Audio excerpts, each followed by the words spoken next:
ঢাকার সরোয়ার্দী উদ্যানে জামাত ইসলামের মহাসমাবেশ আজকে।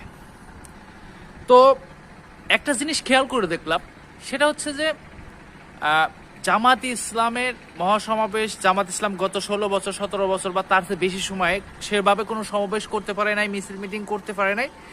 তো এই সরকারের আমলে এসে মোটামুটি তারা একটু ভালোভাবে চলতেছে, বা এই যে মহাসমাবেশটা করতেছে সবাই স্বতঃস্ফূর্তভাবে অংশগ্রহণ করার চেষ্টা করতেছে। কিন্তু এখানে আরেকটা বিষয় লক্ষ্য করার বিষয়, সেটা হচ্ছে যে ইসলাম বা এন্টি ইসলাম, যারা ইসলামকে পছন্দ করে না, শরিয়া পছন্দ করে না, ইসলামে যাদের মূল সমস্যা, তারা সোশ্যাল মিডিয়াতেই দেখলাম কিছু কিছু ছোট ছোট লিঙ্ক যেগুলো ভাইরাল হয়েছে, তারা প্রচুর চেষ্টা করতেছে জামাত ইসলামের এই প্রোগ্রাম যাতে বন্ধ করা যায়।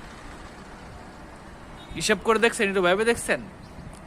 জামাত ইসলাম অনেকেই বলে যে মূলধারার ইসলামী সংগঠন না, অথবা জামাত ইসলাম ভালো না, এরকম কথা আমরা আগে শুনছি, এখন কম শুনি। সেই জায়গা থেকে জামাত ইসলাম অনেকেই সাপোর্ট করে না, মুসলিমদের ভিতরে থেকেও যারা নামাজ পড়ে বা ইসলামী বিষয়ে চর্চা করে তারাও পছন্দ করে না, অনেকেই আছে।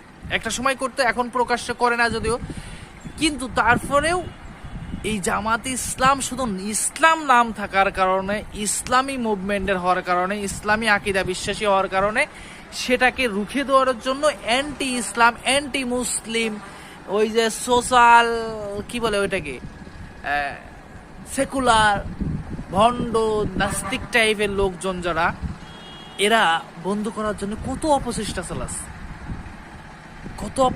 চালাচ্ছে। এইসব অপচেষ্টা তো আসলে চালায় কি হবে ভাই? কিচ্ছু না।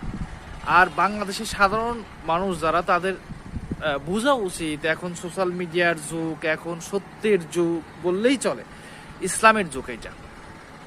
এইখানে এসে যদি আমরা সত্যটা না উপলব্ধি করতে পারি যে ইসলাম কতটা সৎ এবং মহান, এই যে বর্তমান সরকারের যে ধর্ম উপদেষ্টার একজন আলেম, দেখছেন তো, এরকম মন্ত্রণালয় আপনারা চান না, এরকম শাসন ব্যবস্থা কে না চায়? আমরা যদিও গণতন্ত্র দিয়ে ইসলাম কায়েম হবে না ঠিক আছে, কিন্তু তাই বলে গণতন্ত্র ঠিক না বলে আমি সাইডে দিলাম, আর চোর ডাকাত সন্ত্রাসীরা যারা রাষ্ট্র ক্ষমতা দখল করবে, এটাও তো আপনার কাছে কাম্য হইতে পারে না, চাওয়া হইতে পারে না।